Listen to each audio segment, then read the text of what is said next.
Last episode में हमने देखा था कि फीनिक्स को फॉलो करते करते वो लोग एक जगह पर आ गए थे जहाँ पर बहुत सारे स्टोन्स बने थे और उन पे कुछ लिखा था, जिसे देखकर डोगो यून कुछ सोचने लगा था। अब आगे। तो इस एपिसोड की शुरुआत में डोगो यून उस इनग्रेव्ड स्टोन के पास जाकर उसे टच करते हुए कहता है कि क्या ये स्टोन उसी जगह से बिलोंग करता है जहाँ से मेरे एंसेस्टर्स थे। इस पे ग्रेट एल्डर कहते हैं कि इमोर्टल एरा में कई ग्रुप दूसरे वर्ल्ड से भी वॉर में मदद करने आए थे, पर मैंने किसी से भी इसके ओरिजिन के बारे में ज्यादा नहीं सुना। तभी वो डीमंस कहते हैं कि इस स्टोन को देखकर ऐसा लग रहा है कि ये हमारे एंसेस्टर्स को बिलोंग करता है, इसलिए ये हमें ले लेना चाहिए ताकि हम इसके बारे में इन्वेस्टिगेशन कर सके। तभी डीमंस उस फर्नेस की मदद से उस स्टोन को लेने की कोशिश करते हैं, पर ग्रेट एल्डर ये देखकर कहते हैं कि तुम ये करने की सोचना भी मत। अब ये बोल के ग्रेट एल्डर वॉर फ्लैग का इस्तेमाल करते हैं, लेकिन उन दोनों के अटैक के चक्कर में वो अटैक उस स्टोन को लगता है और उसके टुकड़े कहीं जाने लगते हैं, जिसपे ग्रेट एल्डर कहते हैं कि ये स्टोन उसी जगह जा रहा है जहां से वो म्यूजिक बज रहा था, इसलिए जल्दी से उसी तरफ चल लो, कहीं ये स्टोन डीमंस के हाथ न लग जाए। अब वो सभी उसी तरफ जाने लगते हैं। तभी एक बहुत बड़ा इमोर्टल कॉर्प जमीन तोड़ के बाहर आता है, तो ग्रेट एल्डर एलेक्स की स्वॉर्ड से उस पे अटैक करते हैं, जिसकी वजह से उसकी चेस्ट में छेद हो जाता है और वो सभी लोग उसकी चेस्ट से होते हुए ही आगे जाने लगते हैं। इधर वो डीमंस उसी इमोर्टल का ब्लड देखकर कहते हैं कि ये इमोर्टल कब का मर गया, पर इसके ब्लड में अभी तक एनर्जी है। इधर एलेक्स को उस रास्ते पर जाते हुए अचानक से उस म्यूजिक इंस्ट्रूमेंट बजाने वाली लड़की की मेमोरी दिखने लगती है। तभी अचानक से वो सभी लोग एक अलग सी जगह पर पहुंच जाते हैं, जहां वो अपने सामने एक पैलेस पर उसी लड़की को म्यूजिक बजाते हुए देखते हैं, जिसे देखकर कुछ डीमंस कहते हैं कि ये तो सच में बहुत ही ब्यूटीफुल है और म्यूजिक भी काफी अच्छा बजाती है, मैं तो इसे पास से देखना चाहूंगा। तभी वो लेडी म्यूजिक की मदद से उन सब लोगों पर कंट्रोल करने की कोशिश करती है, जिसे तोड़ने के लिए ग्रेट एल्डर और एलेक्स उसके म्यूजिक बैरियर पर अटैक करते हैं। उसी वक्त वो अपने इंस्ट्रूमेंट को और तेज बजाने लगती है, जिसकी वजह से वहां पर एक फीनिक्स आ जाती है, जिसे देखकर एलेक्स कहता है कि क्या इस फीनिक्स ने भी एंशिएंट वॉर लड़ी थी। इस पे ग्रेट एल्डर कहते हैं कि इस बर्ड फीनिक्स के अंदर कोई डिवाइन सोल नहीं है, ये बस एक पपेट है। तभी अचानक से वहां एक गोल बैरियर बन जाता है और वो सभी लोग अपने आप को उस लड़की के म्यूजिकल इंस्ट्रूमेंट पर देखते हैं, जहां जैसे ही वो अपने इंस्ट्रूमेंट बजाती है, एक इंस्ट्रूमेंट का वायर उनकी तरफ आने लगता है, जिसे ग्रेट एल्डर वॉर फ्लैग की मदद से रोकते हैं। तभी उस बैरियर से भी कुछ लाइटनिंग अटैक उन डीमंस पर हो रहे थे, जिसे देखकर मोटा लड़का खुश होने लगता है, लेकिन तभी उसकी तरफ भी एक अटैक आता है।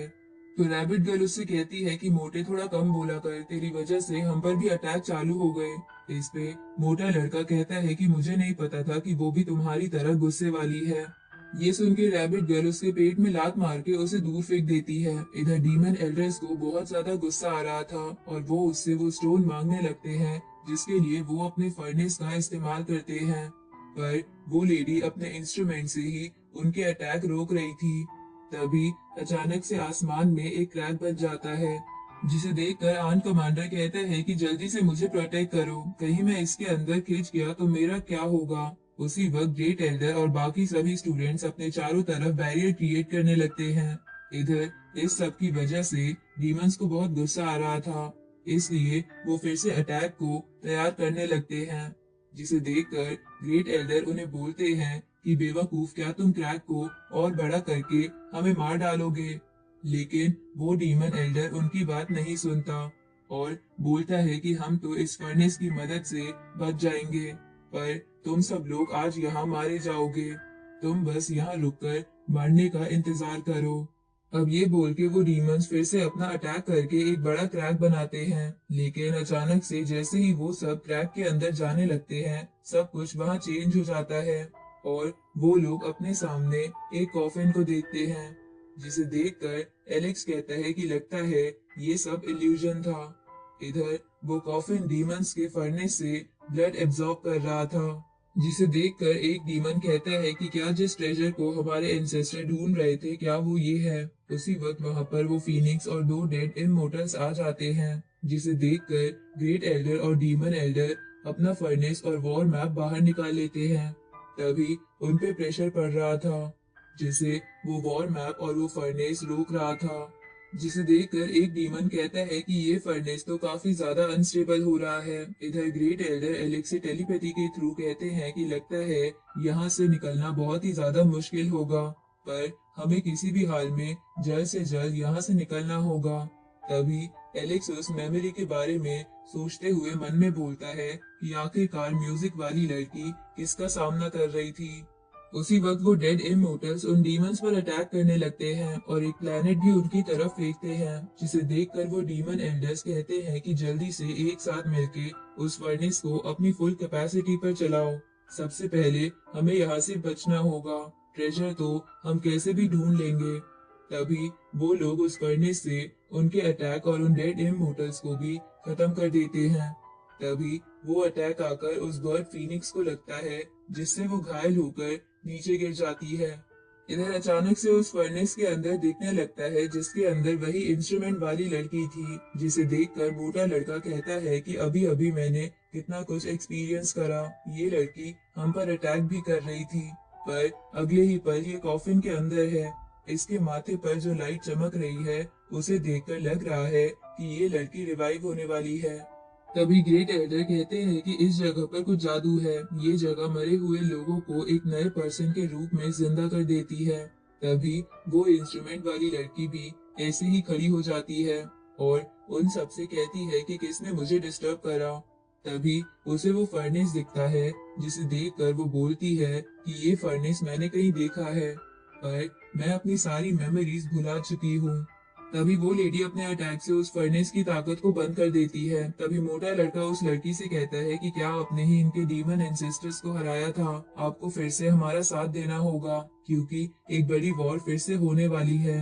इस पे वो लड़की कहती है कि आखिर तुम किस लिए लड़ना चाहते हो, मैं वैसे भी अपने पास्ट को भुला चुकी हूँ और अभी समय बहुत तेजी से गुजर रहा है। तभी ग्रेट एल्डर उससे कहते हैं कि हम तुम्हारे ही ब्लड वाले लोग हैं, तुम्हें हमारा साथ देना चाहिए। क्या तुम्हें ये ब्लड फ्लैग याद नहीं, जो हम ह्यूमंस में सेक्रीफाइस की निशानी थी। इस पे वो लड़की एक चेस बोर्ड दिखने जैसी वाली चीज निकालते हुए कहती है कि मेरे लिए एक नया खेल शुरू हो चुका है, मैं पुराना सब कुछ भूल चुकी हूँ। इस पे एलेक्स कहता है कि आपको अपने दिल की सुनते हुए खुद पता लगा लेना चाहिए कि हम में से कौन सही है और कौन गलत। इसमें वो लेडी कहती है कि पास में मुझे भी बहुत लोगों ने धोखा दिया है, इसलिए मैं किसी पर विश्वास नहीं करती। अब वो लेडी फिर से उन सबको उस चेस बोर्ड पर फेंक देती है और उन पे प्रेशर डालने लगती है, जिसे देखकर एलेक्स कहता है कि इन्हें तो कुछ भी याद नहीं है। इसलिए एलेक्स स्टोन पर लिखी कुछ बात उस लेडी से कहता है।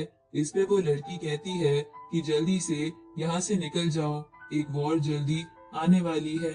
अब ये बोल के वो वहां से जाने लगती है और जाने से पहले एक ट्रेजर एलेक्स की तरफ फेंकते हुए कहती है कि जब ये कैंडल पूरी तरह जल के खत्म हो जाएगी, तब हमारे बीच का कनेक्शन भी टूट जाएगा। उसी वक्त वो ये बोल के वहां से चली जाती है और डीमंस उस कैंडल को पाने की कोशिश करते हैं, पर ग्रेट एल्डर उनमें से एक एल्डर को मार देते हैं, जिसकी वजह से बाकी डीमंस अपने वर्ल्ड में भागने लगते हैं। पर जाने से पहले डीमंस एलेक्स से कहते हैं कि हम तुम्हें देख लेंगे। अब उनके जाने के बाद मोटा लड़का कहता है कि अच्छा, तो इन डीमंस का इमोर्टल अपने हाथों से डीमन वर्ल्ड का रास्ता खोल के बैठा था, पर अब वो ज्यादा देर तक ऐसा नहीं कर सकता, इसलिए टनल बंद हो रही है।